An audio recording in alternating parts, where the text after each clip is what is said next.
하나님, 사랑 그것 때문에 문제가 많습니다. 사랑은 모든 허물을 덮는다 하였으나 그러나 정작 우리의 삶 가운데 사랑 이것 때문에 없어도 될 허물이 생기고 덮어도 될 허물이 덜 주어지며 참 무너지기까지 하는 이 불상사들이 가득합니다. 가르쳐 주시옵소서. 사람이 만든 사랑이 아니라 하나님이 심으신 그 사랑을 알게 해 주시옵소서. 사람이 조작해낸 기쁨이 아니라 하나님이 심으신 사랑이 뿜어내는 기쁨, 그것을 얻고 누리는 그 길을 가르쳐 주시옵소서. 예수님 이름으로 기도드리옵니다. 아멘.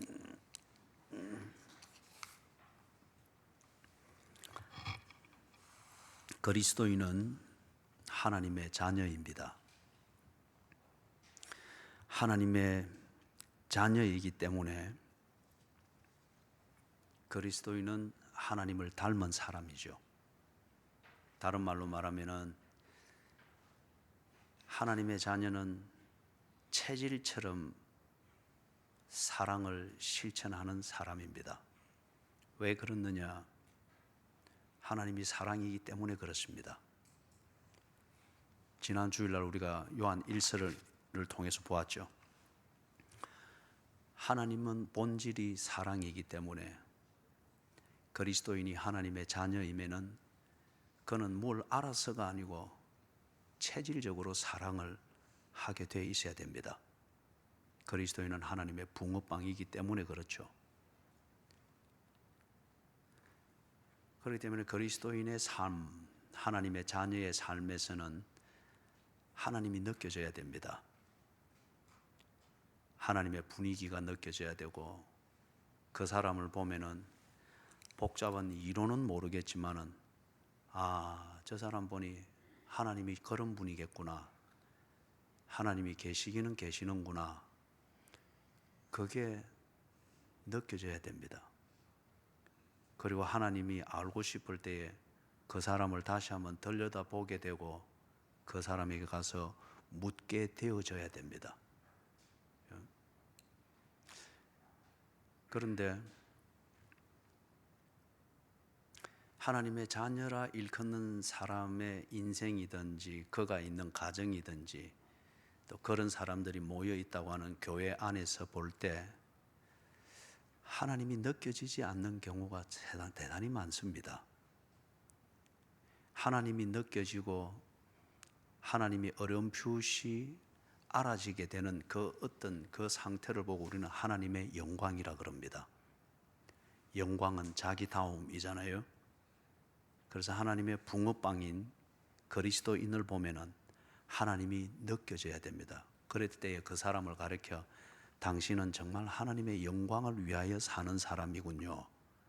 그리 말을 하는 것이죠. 그런데 그리스도인의 개인의 인생이든지 그의 가정이든지 또 그들이 모여있는 교회 안을 들여다볼 때 도대체 하나님이 느껴지지를 않는 경우가 너무 많습니다. 그리고 하나님에 대해서 오히려 그리스도인이라 말하는 그 사람을 들여다보면 하나님에 대해서 더 애매하고 복잡해집니다. 이는 하나님의 영광을 위하여서 사는 삶이 아니기 때문에 그런 거죠. 이 원인은 둘 중에 하나일 겁니다. 다시 말해서 하나님의 자녀라고 하면서도 그에게서 전혀 하나님이 느껴지지 않는, 또 그의 가정에서 전혀 하나님이 느껴지지 않는 그 이유는 둘 중에 하나일 겁니다. 첫 번째는 당신은 하나님의 자녀라고 여기고 있을지 모르나 정작 당신은 하나님의 자녀가 아닙니다. 같이 암탉의 날개 아래에서 알이 부화가 되어졌습니다. 그래서 암탉이 따뜻한 날씨에 병아리들을 데리고 소풍을 나갔죠.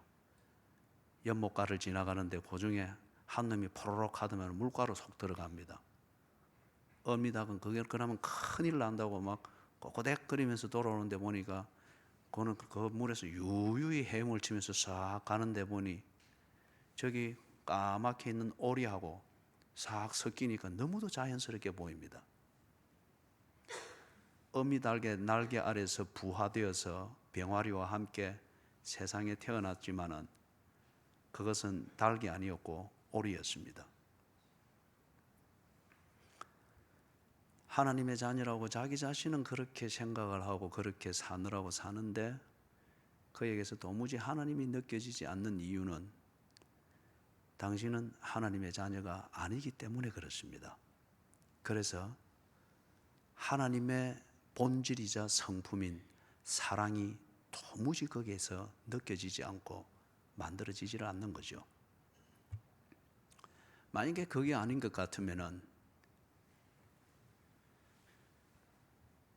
하나님의 자녀임에도 불구하고 하나님이 느껴지지 않는 것 같으면은 당신은 지금 하나님의 체질, 즉 하나님이 우리에게 심어주신 체질처럼 심어주신 그 사랑을 거부하고 내 방식대로 내가 만든 그 어떤 사랑, 그걸 가지고 지금 살고 있기 때문에 그렇습니다.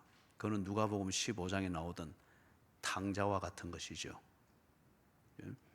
하나님의 자녀이지만은 하나님의 체질대로 살지 아니하고 하나님이 내게 주신 그 유전자대로 살지 아니하고 그것을 거부하면서 다른 체질로 살려고 하는 너무도 스스로 무리를 범하고 있는 그런 사람입니다. 이 둘 중에 하나일 겁니다. 그래서 오늘 이 말씀을 보면서 우리가 좀 우리의 삶의 현장, 내 인격 안에서부터 시작해서 우리의 삶의 현장, 가정, 교회, 사회생활 이 모든 현장을 여러분이 좀 들여다볼 수 있기를 바랍니다. 들여다보시면서 내가 하나님의 자녀라고 내 스스로는 확신하는데 내게서 하나님의 자녀의 체질과 같은 그 사랑이 보여지고 있는지 그걸 진솔하게 좀 살펴보십시오. 그래서 그게 없다고 하면은 내 스스로도 그걸 인정할 수 없고 또는 나는 인정하지만 내 주변이 니는 예수 믿으면서도 어찌 사람이 그렇나 이게 늘 들린다고 하면은 한 번쯤은 마음을 비우고 이 시간을 통해서 들여다보십시오. 그래서 두 가지 이유 중에 어느 쪽에 지금 내가 해당이 되는지 그걸 좀 살필 수 있기를 바랍니다. 그래서 문제를 들여다보고 문제를 알게 될 때에는 반드시 여러분 해결책이 보이게 되어 있습니다. 읽었던 본문 31절에 보니까 먹든지 마시든지 무엇을 하든지 다 하나님의 영광을 위하여 하라고 합니다. 먹을 때든지 마실 때든지 잘 때든지 일어날 때든지 돈을 벌 때든지 좋아서 기쁨을 나눌 때든지 아니면은 뭐가 잘 안 돼서 다투고 싸울 때든지 그 모든 것을 통하여서 하나님의 영광이 드러나도록 하라고 그렇게 합니다. 앞에서도 한번 정리했지만 하나님의 영광은 하나님의 하나님다움이 느껴지는 겁니다. 하나님의 하나님다움. 내 말 한마디를 들으면은 저 사람 참 골수 예수쟁이네. 그게 느껴지면 그 사람은 말을 해도 하나님의 영광을 위해서 하는 사람입니다. 언제나 내게서 느껴지는 하나님에 대한 그 반응이 긍정적이고 좋은 것으로 오는 것만은 아니에요. 부정적으로 반응이 오든 긍정적으로 반응이 오든 그 꼭지점에는 하나님의 존재와 하나님의 임재 이게 그 꼭지점에 있어야 됩니다. 그래서 우리는 하나님의 자녀들은 살기 위해서 먹는 사람이 아니죠. 그거는 돼지입니다. 우리 하나님의 자녀들이 먹든지 마시든지 무엇을 하든지 일상을 사는 것은 하나님의 영광을 위해서입니다. 다른 말로 말해서 하나님이 주신 생명을 사는 겁니다. 하나님이 주신 생명을. 그래서 그리스도인들이 살아서 집을 몇 채 남기지를 못하고 또 자식들이 흠뻑 웃을 만한 유산을 물려주지 못한 것은 절대 부끄러운 게 아닙니다. 절대 부끄러운 게 아닙니다. 그러나 그리스도인들이 살고 난 뒤에 우리 아버지는 예수를 믿고 교회에 섬긴다고 하면 정신을 못 차린 분이다. 적어도 이런 말이 나오지 않으면 그 그리스도인은 부끄럽게 사는 겁니다. 하나님의 영광을 위하여 산 것이 아니기 때문에 돼지처럼 산 겁니다. 먹든지 마시든지 무엇을 하든지 하나님의 영광을 위하여 하라. 제가 알고 계시는 한 분입니다.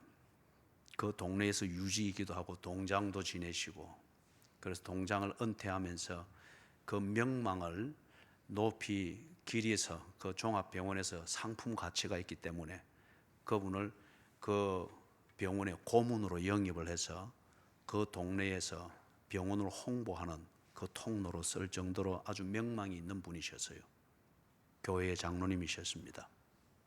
부인은 권사님이시고, 그분이 출석하는 교회는 그 동네에서 가장 큰 교회였습니다. 중상층들이 모이는 그런 특징을 가지고 있는 교회였습니다. 이분의 이 후덕함과 사람 좋은 그 인심이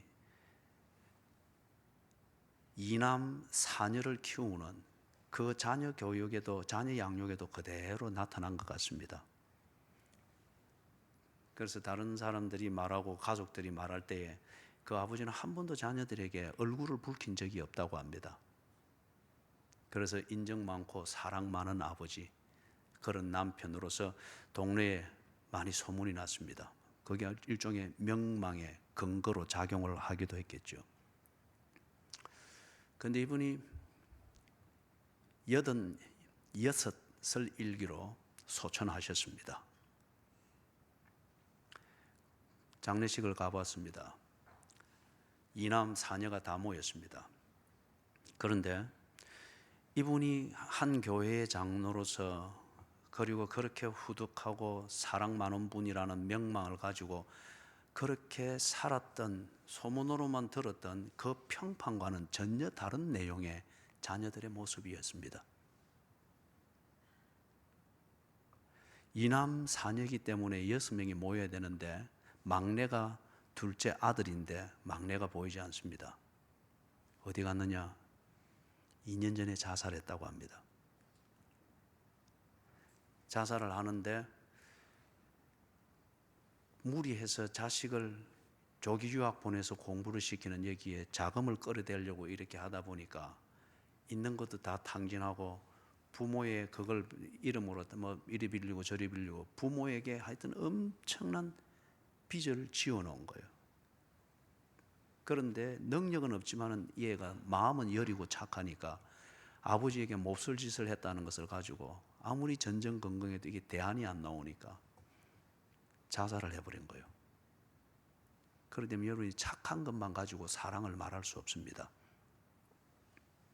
착하되 미련하면은 그것은 절대 어떤 영광이라는 결과를 만들어낼 수가 없습니다.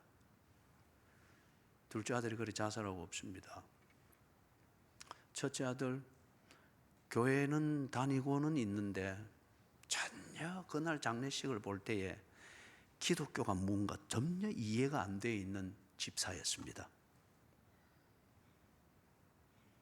큰 따님이 교회 근사님으로서 신실하게 신앙생활을 하고 있고, 그 밑에 둘째 따님이 이렇게 보니까 어디 저 멀리 일본 교포로 갔는데, 그런데 거기 가기까지의 그 과정이 기구합니다. 일찍이 가출하여서 이 남자 저 남자를 만나서 세 번째 남자와 지금 제일 교포 만나서 일본에서 그렇게 지내고 있는데 전혀 다른 사람이에요. 그 밑에 따님은 앉아서 술을 홀짝 마시고 있습니다. 선한 눈매를 가지고서 웃기는 하고 있는데 홀짝 거기 온 남자 상객들, 조문객들하고 이렇게 따르면서 마시면서 웃고 즐기고 하고 있는 게 그냥 일상적으로 사회성이 좋은 그런 분위기가 아니었습니다. 여러분, 그 마음씨 좋고 사랑 많고 가정적이라 일컬어지던 그 장로님은 과연 자녀들을 사랑했을까요? 가정을 사랑한 겁니까? 한 번도 소리를 지른 적이 없고 간섭을 한 적이 없다고 합니다. 그래서 그 결과 눈에 넣어도 아프지 않는 막내는 자살하고 끝났습니다. 딸 중에 한 명은 작부가 됐습니다. 그리고 또 딸 중에 한 명은 이 남자 저 남자 꼭 수가성의 여인처럼 그렇게 되어 있습니다. 그리고 큰 아들은 하나님의 영광이 보이지를 않습니다. 그 가정의 삶의 주제가 보이지를 않습니다. 그 아버지는 자녀들을 위해서 모든 것을 희생하고 모든 것을 드린 참 가정적이고 인자한 아버지라고 하는 그러한 소리는 장례식장에서 듣고 자식들이 때로는 빈수 앞에서 훌쩍거리기는 하는데, 그러나 그분이 남기고 간 그 인생에 하나님의 영광은 보이지 않습니다. 사랑한 겁니까?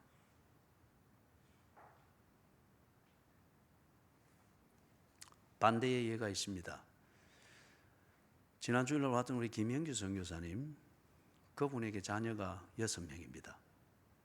그 중에 첫 4명은, 그 중에 일부는 사춘기도 되기 전에 아버지와 떨어져서 살아야만 했습니다. 아버지가 선교사로 헌신을 하면서 해외를 나갔습니다. 애들이 공부하는 자리에 머물게 되고, 그러고로 아버지와 자식 간에 어붓한 정을 나누고 아기자기한 정을 나누는 이런 시간들이 없었습니다. 버린 것은 아닙니다. 그러나 애타는 만큼 가까이 하고 도울 수 있고 있던 소위 전형적인 아버지와 아들의 시간을 가질 수가 없었습니다. 자녀들이 힘이 들었겠죠. 그런데 지금 김영규 선교사님의 연세가 74,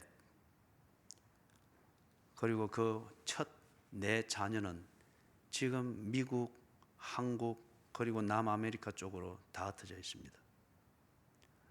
객관적으로 볼 때는 찢어진 가정이고 흩어진 가정인 것처럼 보입니다.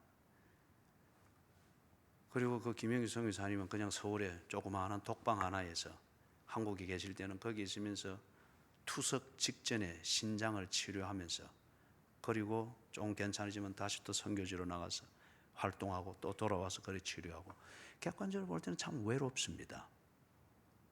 뭘 위해서 살았나 싶을 정도로 외롭습니다. 그런데 지난 주일도 우리가 보았지만은 이 김영규 선교사님에게 있어서 그런 외로움과 인생의 겨울 앞에서 낙엽이 다 되어버린 앙상한 가지만 남은 그런 인생의 모습은 전혀 우리가 못 느낍니다. 그 자녀들이 나름대로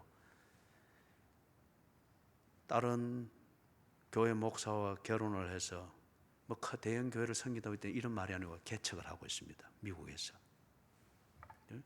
또 한 자녀는 직장을 다니면서 나름대로 견실한 가정을 꾸려서 지내고 있습니다.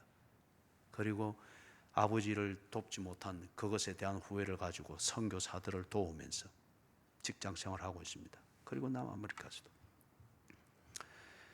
비록 아기자기한 시간을 보내는 게 없었고, 그래서 먹여주고 싶을 때 먹여주는 이 아버지의 애틋함을 풀지 못한 그게 때로는 인생의 스트레스가 될 수 있는 그런 세월들을 한 20-30년 보냈지만은, 그러나 틈틈이 만나고 언제나 기도의 편지를 나누고, 그리고 주 앞에서 소신껏 살아가는 모습을 보일 때에 그들이 머리가 굵어지면 언젠가는 삶의 주제가 무언가를 알 것이라는 믿음을 가지고 주 앞에 그렇게 부탁하고 산 결과, 객관적으로 볼 때에 사는 만큼 내가 대우받고 생신 때마다 넘치는 선물 받고 해외여행하면서 보내주는 이런 재미는 없으나, 그러나 주를 바라보며 삶의 주제가 무언가를 알고 나름대로 이 대륙 저 대륙 흩어져서 자신들의 가정을 세우고 삶을 개척해 나가는 자녀들이 있습니다. 아기자기한 재미는 없으나 그러나 그분이 살아왔던 그 삶의 흔적과 자녀들 가정에마다 주를 섬기는 독립된 신앙심과 그리고 주를 위해서 살고자 하는 그 반듯한 신앙의 가정들이 세워지고 있습니다. 하나님이 느껴집니다. 의인의 자식이 걸식함을 보지 못하는도다 성경에 약속하신 그 하나님의 실체가 보여지고 느껴지는 그런 가정입니다. 하나님의 영광을 위하여 먹었고 마셨고 그리고 나름대로 그렇게 흩어져서 살았던 겁니다. 먹든지 마시든지 무엇을 하든지 다 하나님의 영광을 위하여 하라. 32절에 보니까 그렇게 하기 위해서 유대인에게나 헬라인에게나 하나님의 교회에나 거치는 자가 되지 말라고 하는데 이게 참 사실 가능할까요? 첫 예를 드렸던 그 이남 사녀 다 각양각색, 거기에 유대인이 있고 헬라인이 있고 하나님의 교회 같은 3인 3색입니다. 그게 통제가 안 되니까 다 자기 개성대로 갖고 개성이 주는 본능적 욕구를 따라서 그렇게 가버렸습니다. 이걸 어떻게 다 맞출 수가 있을까? 이게 참 어려운 일이죠. 유대인은 율법주의와 그리고 유일신 신앙 그리고 민족주의 이게 혼합이 되어진 여기서 선민 사상을 가지고서 그 가치관과 기준으로 가지고 사는 사람들입니다. 반면에 헬라인은 논리적 이성주의와 신화적인 신앙 그리고 헬레니즘이라고 하는 이 나름대로의 선민 사상을 가지고서 사는 사람들입니다. 이 도무지 접촉점이 없습니다. 거기다가 하나님의 교회, 그리스도의 복음입니다.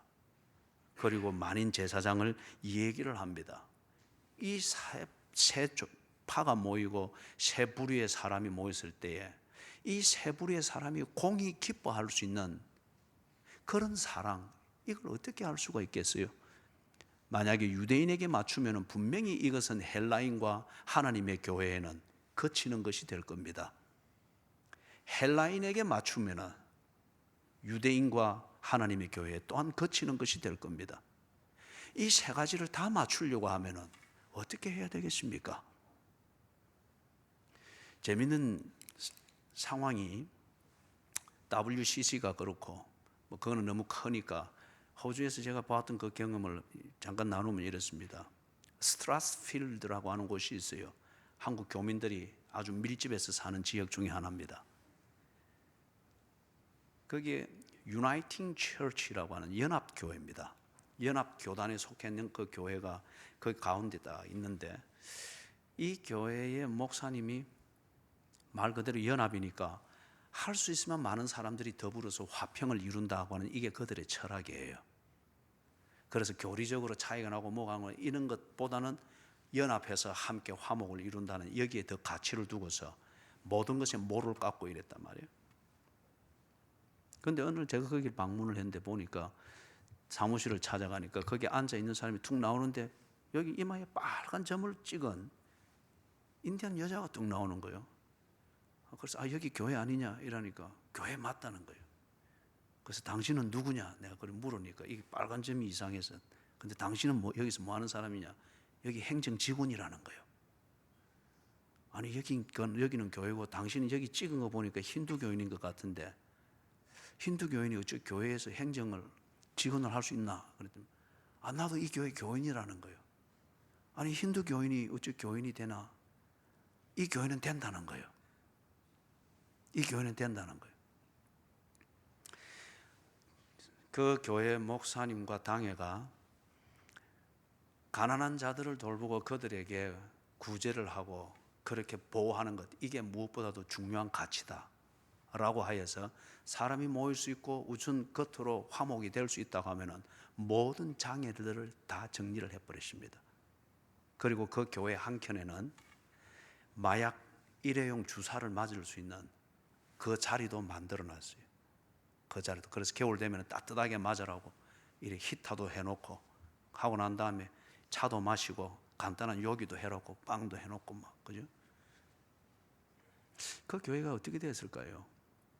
최근에 가봤을 때에 그 교회는 건물은 그대로 있는데 교회는 없어졌어요. 댄스홀이 됐습니다. 그죠? 그리고 거기는 경고판이 붙었어요.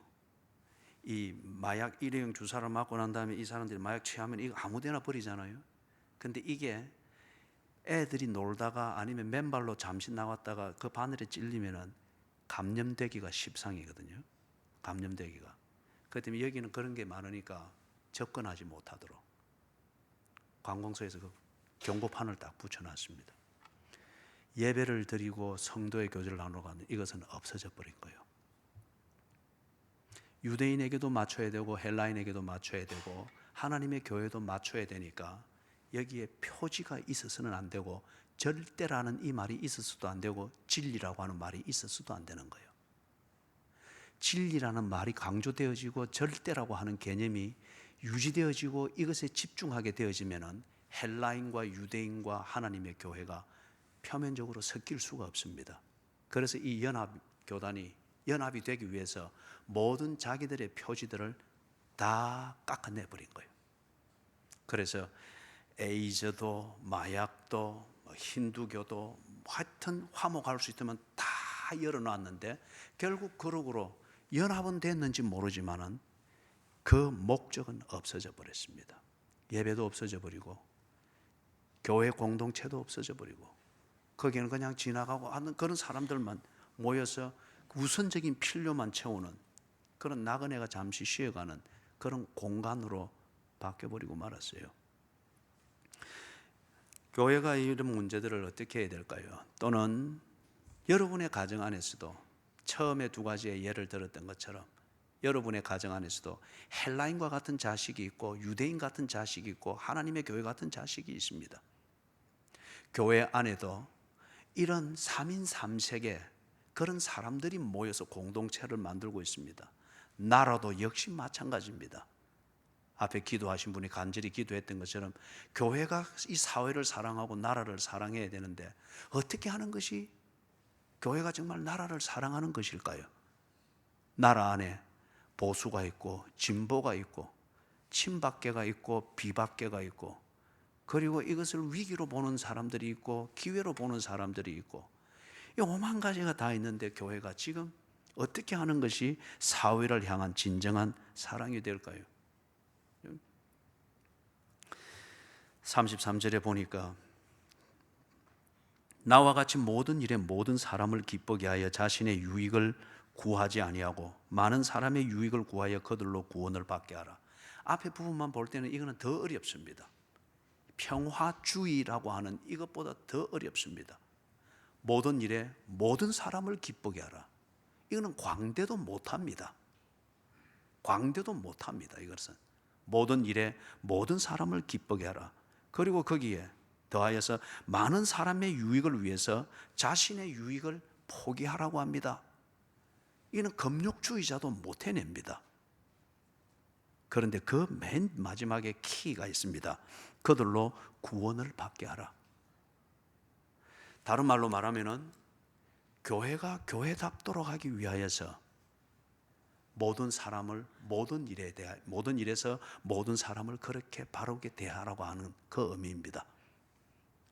교회가 교회답도록 하기 위하여서 가정이 예수 믿는 가정다울 수 있도록 하기 위하여서 유대인 같은 자식에게 헬라인 같은 자식에게 하나님의 교회 같은 자식에게 그들이 예수를 바로 알고 예수를 바로 믿을 수 있는 그 무언가를 하라는 겁니다.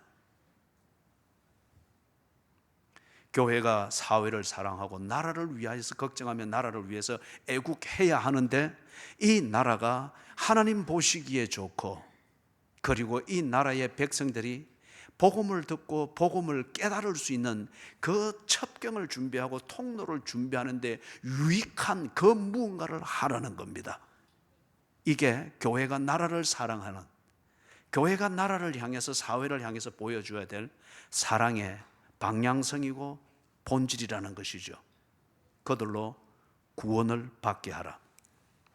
조금 더 쉽게 정리를 해보도록 하십시다. 고린도전서를 보면은 바울이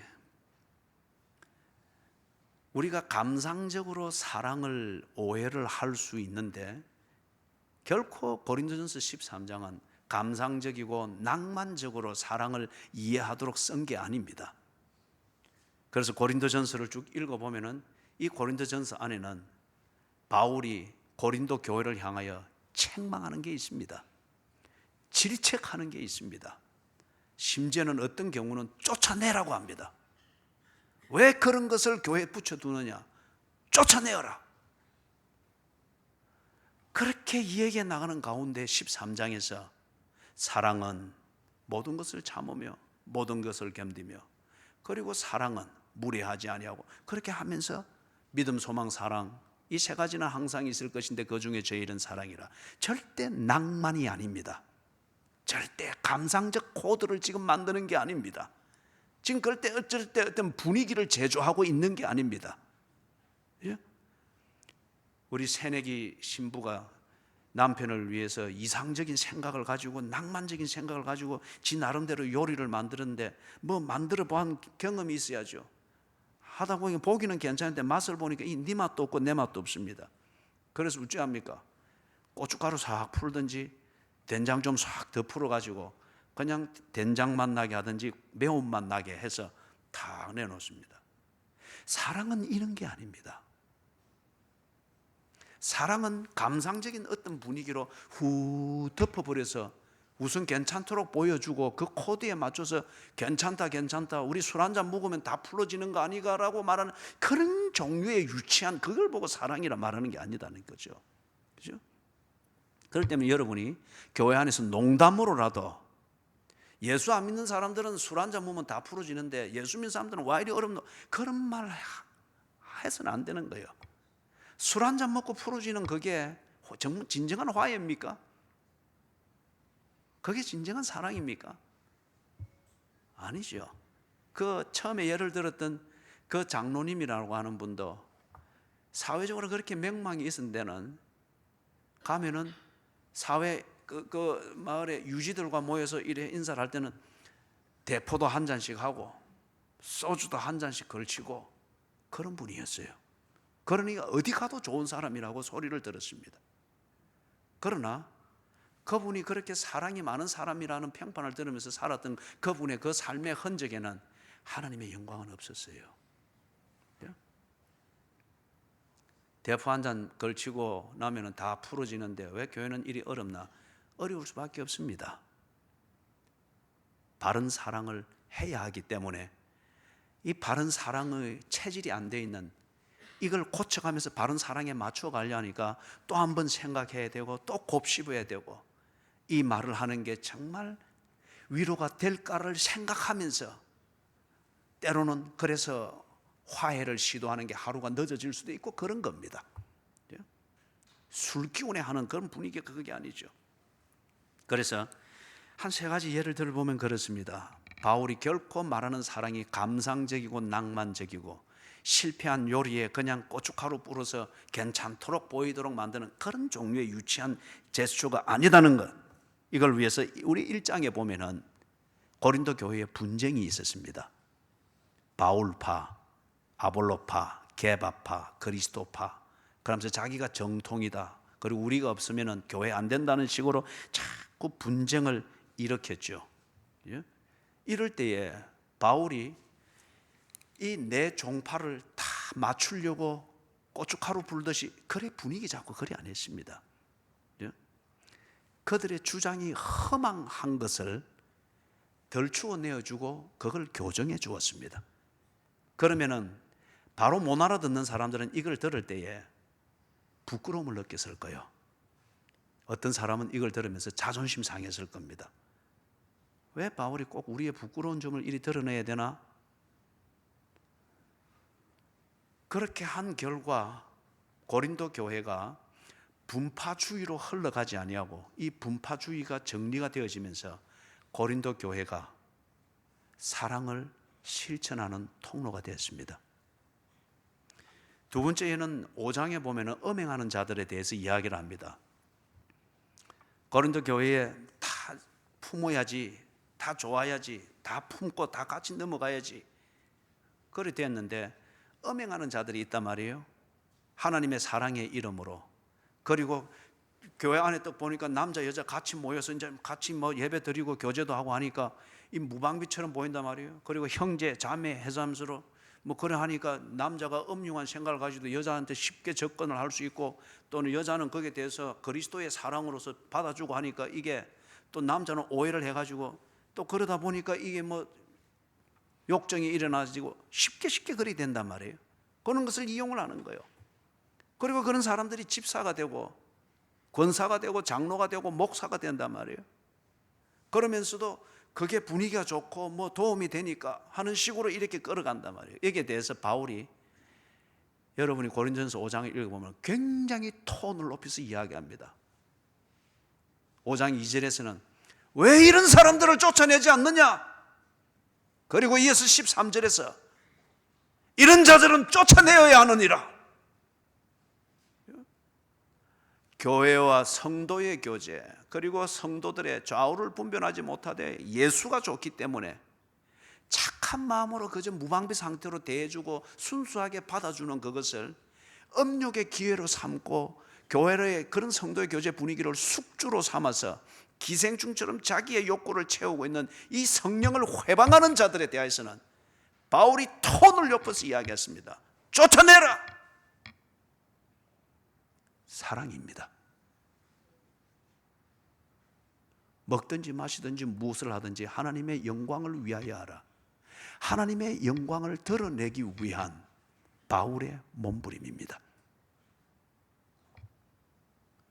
소리 한 번 안 지르고 손 한 번 안 대고 하고자 하는 대로 다 해줬으나 그 결과 자살해서 죽어버리고, 그 결과 작부가 되어버리고, 그 결과 이 남자 저 남자 옮겨 다니다가 결국에는 이것도 아니고 저것도 아니고 정체성을 잃은 채 그냥 떠돌면서 장례식장 와가지고 처량하게 신세 타령하면서 울고 있는 것, 그게 무슨 사랑이냐 이거죠. 바울은 그러지 아니했습니다. 하나님의 영광을 나타내기 위해서 필요한 조치를 했습니다. 세 번째 예는 8장에서, 고린도전서 8장에서 우상 제물을 먹는 이 문제에 있었죠.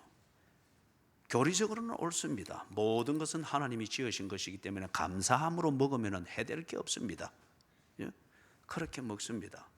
그런데 또 초신자가 보고 우상에게 드린 제물을 저 장로가 먹고 있네. 그럴 때에 그 사람의 양심을 위해서 먹지 말아라. 고기는 먹어도 되고 안 먹어도 되고 그거 식탐 조금 채우는 것뿐이지 않느냐. 그런데 그것 때문에 초신자가 성경을 오해하게 되어지고 하나님을 믿는 그 중심에 대해서 상처를 입게 된다고 하면 네가 고기 먹는 거 뭐가 그리 중요하겠나. 그거 먹지 말아라. 이럴 때에 하나님이 지으신 모든 것을 내가 감사함으로 먹을 때 해될 게 뭐가 있나 해서 먹는 그 장로는 바울의 이 지적에 대해서 발끈할 수가 있겠죠. 그죠? 발끈할 수가 있겠죠. 유대인에게, 헬라인에게 맞추기 위하여서 유대인에게 그것을 좀 고려해라고 하는 식으로 헬라인의 입장을 적용할 때 유대인이 발끈할 수 있듯이 발끈할 수 있겠죠. 그러나 그것은 양보의 문제지, 그것 가지고 교리가 흐트러지거나 진리가 흐트러지는 것이 아니라 오히려 그 진리를 세울 수 있는 것이기 때문에 그럴 수 있지 않느냐. 교회에 객관적으로 볼 때는 우선적으로는 크게 도움이 안 되는 그 초신자를 품기 위하여서 현재적으로 교회에 크게 헌금하고 크게 도움이 된다 여겨지는 그 오래 믿은 자에게 자존심이 상하나 그에게 할 말을 하고 있습니다. 무엇을 위해서? 누구를 편애해서가 아니라 교회가 하나님의 영광을 드러내야 하기 때문에. 이 세 가지의 예를 통해서 볼 때에 사랑은, 그리고 모든 일에 모든 사람을 기쁘게 하는 것은 비위를 맞추어 주거나 분위기를 만들어 주거나 그런 것이 아니죠. 모든 것이 와서 지 마음대로 할 수 있도록 멍석을 펴주는, 이게 사랑이 아니죠. 가정이든 개인이든 교회든 하나님이 느껴지고 하나님이 배워지고 하나님을 믿는 것이 무엇인가에 대해서 바르게 생각하도록 도움을 주도록 만드는 그 처신과 조치, 교제의 방향, 이게 사랑입니다. 많은 사람들이 구원을 받을 수 있도록, 복음에 대해서 관심을 가질 수 있도록 그렇게 처신을 하는 것이 사랑입니다. 그렇기 때문에 때로 사랑에는 책망이 있습니다. 참된 사랑에는 매가 있습니다. 참된 사랑에는 때로 자존심을 상하게 하는 권면이 있을 수 있습니다. 다른 한편 이 모든 것을 견뎌내는 용서든지 인내든지 이것은 우리가 이미 다 알고 있습니다. 그러나 그걸 분위기로서만 이렇게 몰아갈 때에 마지막으로 정리하고자 하는 이 비겁함이 만들어질 수 있는 거예요. 무슨 말이냐? 덕을 세우기 위해서 좋은 게 좋지 않느냐 하는 이런 말로서 교회 내에 불법을 방조합니다. 음행하는 자가 분명히 있습니다. 그러나 그가 예를 들면 헌금을 많이 하는 사람이든지 아니면 그에게 딸려있는 친인척들이 많고 그가 한번 움직이면 훅 따라 나갈 그러한 사람을 많이 거느리고 있는 사람이다 여겨져서 괜히 건드려서 교회 화목 깨고 교회의 덕을 해칠 수 있으니까 덕을 세우기 위해서 덮고 넘어간다. 덕을 세우기 위해서라는 명분을 가지고 이거는 비겁을 행하는 것이지 그것은 사랑이 아닙니다. 전도를 위하여서 참아야지 정말 그럴까요? 전도를 위해서 참아야지 그것을 사랑의 명분으로 그렇게 이야기를 하는데 그렇게 한 결과 지금 당신의 자녀는 어디에 있습니까? 전도를 위해서 그 모든 것을 참고 그렇게 한다고 하는데 그 결과 당신의 친구는 지금 어디 있습니까? 어찌하여 전도를 위해서 그렇게 참고 인내한다고 하는데 당신 옆에 전도한 사람이 한 명도 없습니까? 수십 년을 교회를 다녔으면서도 어쩌면은 전도가 되기 위해서 이렇게 참는다, 그냥 둬야 된다라고 하는 그 말은 당신의 비겁함일 수 있습니다. 괜히 건드려서 손해보기 싫고 괜히 건드려서 재밌는 대인관계 깨어질 것 같아서 그냥 전도 하면서 그냥 타협을 하고 있는 것 아니겠어요? 화평을 이루기 위해서 또는 하나님의 영광을 위해서 아니면 언젠가 교회에 나오게 하기 위해서 그래서 자녀의 배교를 방조하고 있고 아니면 하나님께 진노를 살 만한 그 일들을 저지르고 있는 자녀나 가족 또는 친구들을 그냥 방관만 하고 있죠. 비성경적이고 탈선적인 행위가 분명함에도 불구하고 거기에 가담을 하고 있습니다. 그러면서 뒤통수가 가려운 부분에 대해서는 언젠가 전도하려고 그럽니다. 내가 이렇게 협조를 해줘야 교회에 한번 나올 수 있기 때문에 제가 이렇게 하고 있습니다. 정말 그럴까요?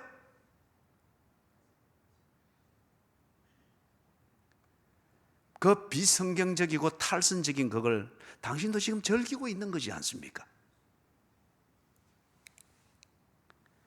신성 모독을 일삼는 그런 교제에 교인들이 아주 재밌게 편성을 하고 있습니다. 신성 모독을 일삼는 그런 문화로서 웃고 즐기는 회식 자리와 그런 노는 자리와 친목의 자리들, 그런 문화가 가득한 자리고 뭐 그런 대인 관계들을 즐기고 있습니다. 자녀들이 물어봅니다. 엄마 그러면 돼. 엄마 교회 집사잖아. 왜 수요일 되면 교회 갈 생각도 안 하고 자꾸 그런 데만 돌아다니고 그 아줌마들 보니까 교회는 늘 뭐 농담 삼아 그렇게 만들고 하는데 왜 엄마도 그런 데서 웃고 떠들며 자꾸 그렇게 해? 그럴 때 이 엄마의 궁색한 변명이 뭡니까? 엄마가 전도하려고 그래.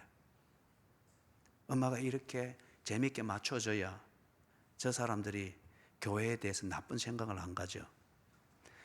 정말 그럴까요? 당신이 말하는 게 그게 정말 사랑입니까? 그렇게 사는 게 재미있기 때문에 그런 거잖아요. 그리고 그 일말의 양심의 가책과 집사의 명분을 땜방질하기 위해서 하나님의 영광을 위하여 언젠가는 전도하기 위하여 그 명분을 갖다 붙이는 거잖아요. 여러분, 지금 여러분 옆에 누가 있습니까? 전도를 위하여 타협했고 교회 데려오기 위해서 방조했던 당신의 자녀가 있습니까? 그 친구가 있습니까? 20년, 30년, 평생이 지났습니다. 여러분의 가정에는 하나님의 영광이 있습니까? 큰아들은 뭘 하고 있습니까? 여러분의 딸들은 뭘 하고 있습니까? 하나님의 영광이 있습니까? 사랑은 하나님의 영광을 드러내게 하는 모든 삶의 내용입니다. 그렇기 때문에 사랑에는 길이길이 참음이 있고 목숨까지도 주는 희생이 있고, 동시에 사랑에는 책망이 있습니다. 사랑에는 매가 있습니다. 매를 댔느냐, 길이 참았느냐, 후득했느냐, 아니면은 까칠했느냐, 이게 문제가 아니라 하나님의 영광이 드러내도록 내가 그 사람을 대했고 내 가정을 그렇게 살피고 있느냐, 이겁니다. 그리고 한 번쯤은 상상해 보십시오. 지금 바로 하나님의 손이 내려와서 나를 툭 잡아서 옮겼습니다. 가정에 내 자리가 쑥 바로 빠져버렸습니다. 그럴 때 당신의 가정은 여전히 교회 중심의 가정으로 말할 수 있겠습니까?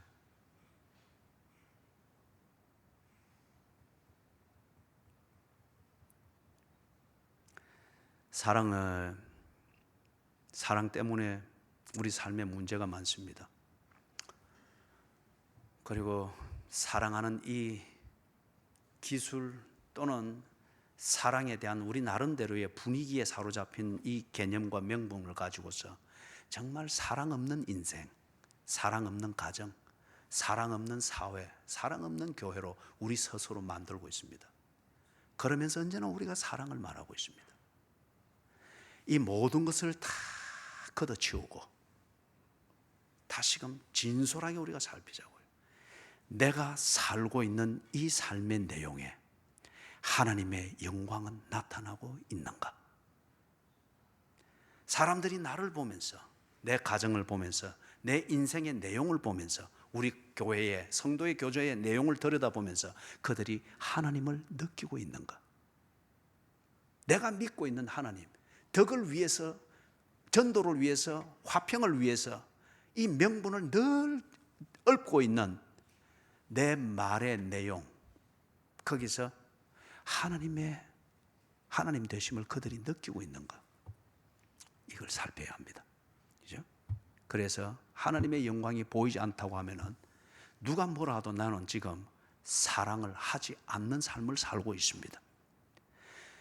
사람들이 때로 나를 악하다, 또는 자식들이 내게 대해서 우리 엄마는 폭력을 써, 이래 해서도 그걸 통해서 가정에 하나님의 영광이 나타나고 있다고 하면은 나는 사랑하고 있는 사람입니다.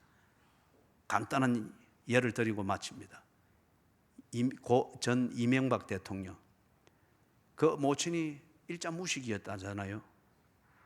그 이 대통령이 직접 간증한 거잖아요.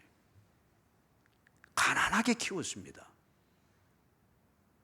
그럼에도 불구하고 이 청소년 이명박 대통령이 뭘 돈을 좀 벌기 위해서 뻥튀기를 하면서 여고 앞에서 그렇게 하는데 부끄러워서 모자 푹 밀지 모자 내려 쓰고 일하고 있으니까 시장에서 장사하는 어머니가 지나가다 보고 아들이 그 모습을 보면서 그 이 대통령 표현 그대로 말하면은 대갈통을 팍 때리면서, 야 이놈의 자식아, 네가 뭔 죄를 지었나? 와 얼굴을 푹 가리고 그렇게 하고 있노? 얼굴 들어라!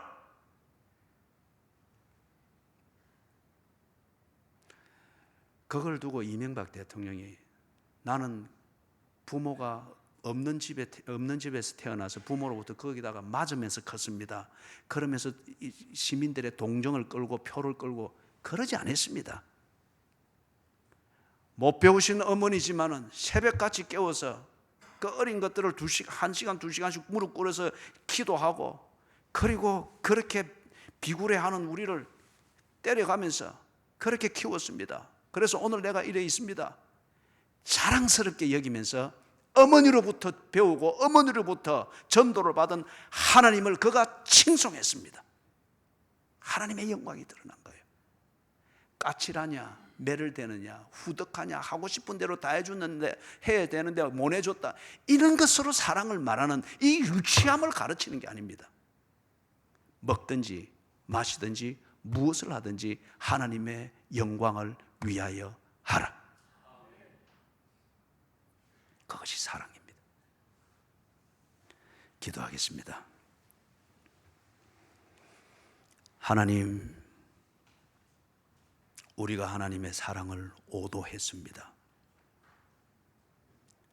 그냥 둬도 자랄 수 있는 자식들인데 그것 내 욕심대로 입에 가득 채워주지 못했다고 늘 징징거리는 게 오늘 하나님을 오도하고 있는 부모된 우리의 모습입니다. 하나님, 원하는 대로 다 해주고 쫓아다니느라고 너무 바쁘게 삽니다마는, 그런데 정작 돌아보면은 내 자녀들 가운데 하나님의 영광이 나타나지를 않습니다. 그렇게 애써 키우고 관리하는 가정인데 가정 안에서 찬송 소리가 낯설고 기도하는 모습이 비웃음거리가 되고, 그리고 성경 한 절 읽으며 생각하는 게 꼭 수능에서 떨어지고 직장에서 떨어지는 것처럼 그렇게 안절부절해야 하는 그런 요소가 되어버렸습니다. 사랑하는 주여, 천리 길이 멀다 하고 자식의 일이라면 쫓아다니지만은 지척에 있는 교회 한번 오는 게 그렇게 부담스럽고, 그렇게 주 앞에 나와 자녀를 위하여 눈물 뿌리는 게 너무도 어리석게 여겨지는 그런 것이 우리의 심정이 되어버렸습니다. 하나님, 사랑 말하면서 우리가 사실 가정의 사랑을 말살시켜버렸습니다. 그러다 보니 주여, 애를 쓰고 집착할 뿐 우리의 자녀들은 꼭 손가락 사이를 빠져나가는 모래처럼 기도 품속에서 하나하나 다 떠나버렸습니다. 주여, 우리를 용서해 주시옵소서. 하나님의 영광을 가리우고 하나님의 영광을 오도한 우리를 용서해 주시옵소서. 하나님이 보여주시고 가르쳐 주신, 체질처럼 심어주신 그 사랑을 다시금 배우게 하시고, 하나님이 내게 사랑을 베푸신 대로 나 또한 그렇게 사랑을 가정에서, 교회에서, 사회에서 실천하게 해 주시옵소서. 그래야 좋은 소리 듣기 위하여 사는 사람이 아니라 하나님의 영광을 드러내는 사람으로 살게 해 주시옵소서. 예수님 이름으로 간절히 기도드리옵나이다. 아멘. 자리에 일어나셔서 찬송가 249장입니다.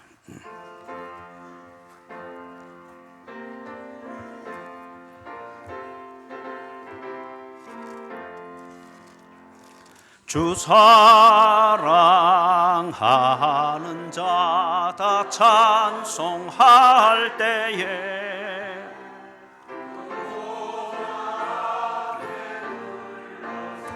그 보좌 앞에 둘러서 큰 영광 돌리세, 큰 영광 돌리세. 저 밝고도 묘한 시온성 향하여 가세, 내 주의 찬란한 성에 찬송하며 올라가세. 주 믿지 않는 자 다 찬송 못하나, 하나님 자녀 된 자들, 하나님 자녀 된 자들, 그 기쁨 전하세, 그 기쁨 전하세. 저 밝고도 묘한 시온성 향하여 가세, 내 주의 찬란한 성에 찬송하며 올라가세. 저 하늘 황금길 나 올라갈 때에 시온성 언덕 위에서 시온성 언덕 위에서 수많은 천사들 날 인도하리라. 저 밝고 또 묘한 시온성 향하여 가세.